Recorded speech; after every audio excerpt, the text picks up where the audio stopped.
अस्सलाम वालेकुम। आज मैं ये चोंगा की सब्ज़ी बना रही हूँ। ये इसका जायका करेले जैसा होता है, थोड़ा बहुत डिफरेंट होता है, लेकिन ये डायबिटिक लोगों के लिए बहुत मुफीद चीज़ है। इसका ये डायबिटिक लोगों के लिए अगर ये अलग से दवाई के तौर पर बनाएं तो वो अलग से बनती है। वो भी मैं किसी दिन वीडियो में दिखाऊंगी। मैं खाती हूँ ये, तो इससे मेरी शुगर बहुत कंट्रोल रहती है। अगर उसके साथ थोड़ा बहुत जो शुगर के जो परहेज़ है उसको फॉलो करें तो इसमें बहुत ही फ़ायदे हैं। ये इसको पंजाबी में इसको चोंगा कहते हैं और पश्तो में इसको पमनके कहते हैं। अब इंग्लिश में गूगल पे सर्च करके मैं इसका नाम देख लूँगी, फिर मैं लिख लूँगी, लेकिन आप लोग भी सर्च करके देख सकते हैं। इसको चोंगा पंजाबी में कहते हैं और पश्तो में पमनके कहते हैं। चूँकि आजकल सीज़न है तो ये बहुत ताज़ी ताज़ी आई हुई है। इसमें यह होता है कि ये 1 पाव है और इसमें ये हरे प्याज हम लोग डालते हैं। आप वो सफ़ेद प्याज भी डाल सकते हैं, लेकिन इसके साथ इसका जायका बहुत अच्छा आता है। ये एक गट्टी है तो इसमें से सारा, क्योंकि आजकल ये हरे प्याज का सीज़न जा रहा है तो अंदर से ये बहुत पक्की होती है। जितनी भी निकले तो मैं इसमें ये हरे पत्तों समेत डालूँगी। इसके अलावा मैं इसमें ये प्याज डालूँगी। ये बिल्कुल करेलों की तरह पकता है और डायबिटिक लोगों के लिए अलग तरीके से पकता है। ये भी डायबिटिक लोगों के लिए बहुत अच्छा है। अगर इसको जैसे काट के पीस के और अगर इसको बग़ैर नमक लगाए धो लें तो उसका मतलब उससे कड़वाहट नहीं जाती, तो ये हम लोगों के लिए बहुत फ़ायदेमंद है। इसको साफ़ करने का तरीका ये है, जैसे देखें एक ये एक है ना, इसको बस ये थोड़ा सा ये पार्ट हटा के और इसके जो थोड़ा सा गंदी गंदी वो है ये हटा के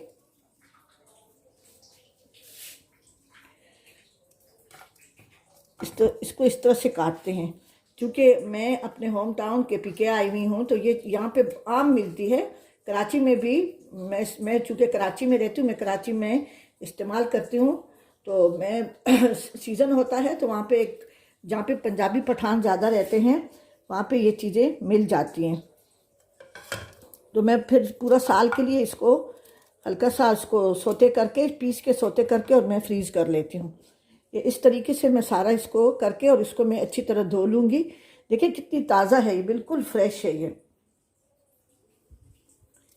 ठीक है, इस तरह से मैं काट के इसको धो के फिर मैं इसको पीस लूँगी।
अभी वो चोंगा मैंने फ्राई कर लिए हैं 1 टेबल स्पून में। इसका सिर्फ कलर बदल गया है। इसको आप ज़्यादा डार्क कर सकते हैं, लेकिन चूँकि मैं शुगर पेशेंट हूँ तो मैं थोड़ी सी कड़वी अपने लिए बनाऊँगी, थोड़ी सी कड़वी होगी। और इस स्टेज पे अगर इस तरह से आप थोड़ा सा और कम तेल डालते हैं इसको फ्राई करने के लिए, तो इस तरह से फ्राई करके उस पर इसको निकाल के हल्का सा नमक और नींबू डाल के ये डायबिटिक के मरीज़ वैसे भी खा सकते हैं। ये चोंगा इस तरह से फ्राई करके और इस तरह से थोड़ा सा, बस मैंने 1 टेबल स्पून तेल डाला था, आप उसमें कम भी डाल सकते हैं।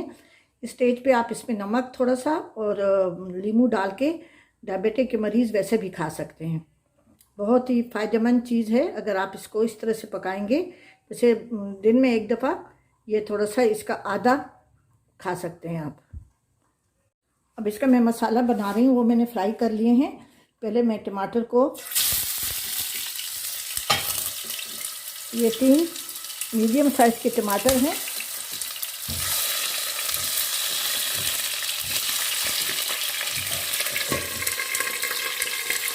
तरह से छीनते नहीं होती हूँ, पीछे से चूल्हा भी गंदा नहीं होता और दीवार भी पीछे से गंदी नहीं होती।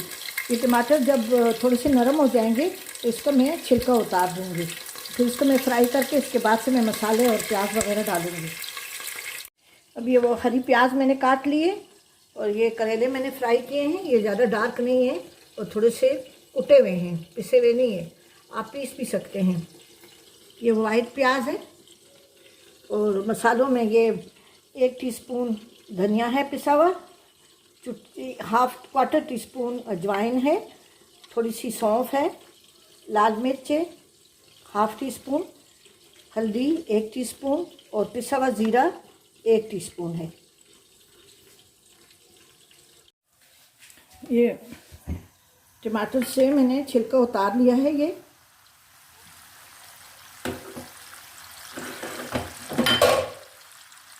अब इसको अच्छी तरह से मैं रोस्ट करूँगी।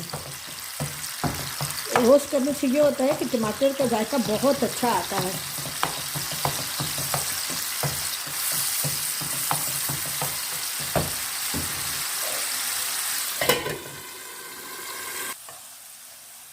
अब इसमें मैं ये मसाले हैं, सौंफ, अजवाइन, हल्दी, लाल मिर्च, ज़ीरा और पिसा हुआ धनिया, लाल मिर्च है इसमें।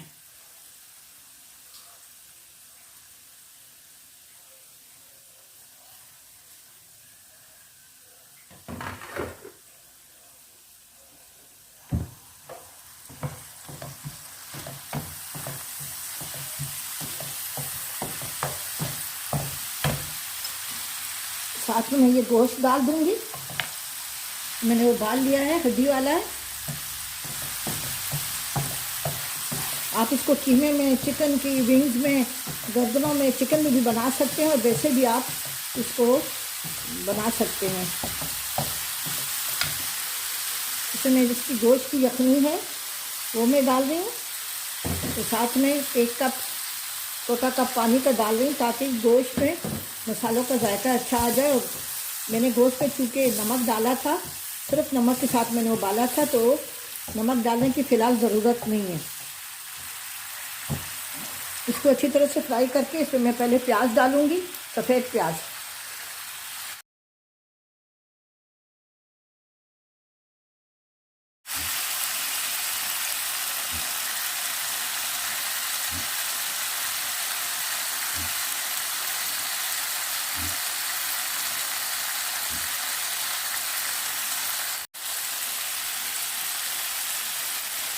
मैं ये सफ़ेद प्याज डाल रही हूँ।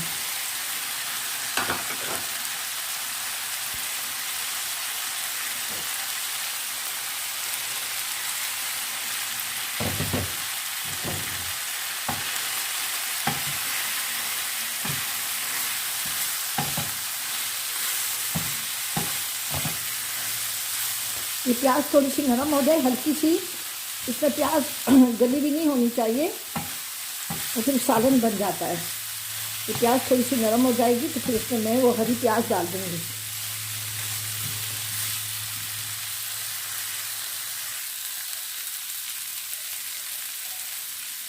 अभी हल्की सी प्याज नरम हो गई है, इसमें मैं ये हरी प्याज डाल रही हूँ।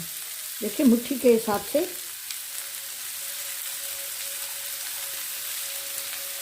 तो 2 मुट्ठी डाल देंगे इसमें।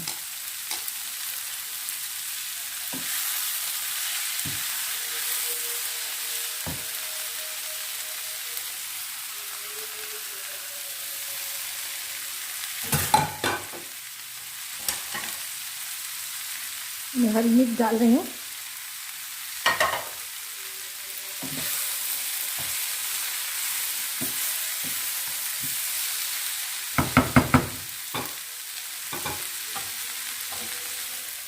इसको मैं अब दम पे रख दूँगी।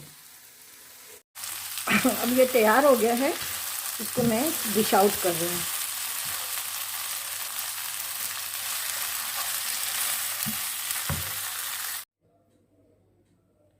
ये मैंने डिश आउट कर लिया है। इसके साथ दही ज़रूर रखें, ठीक है जी, आप भी ज़रूर बनाएं। मेरे चैनल KPK फूड सीक्रेट को ज़रूर सब्सक्राइब करें।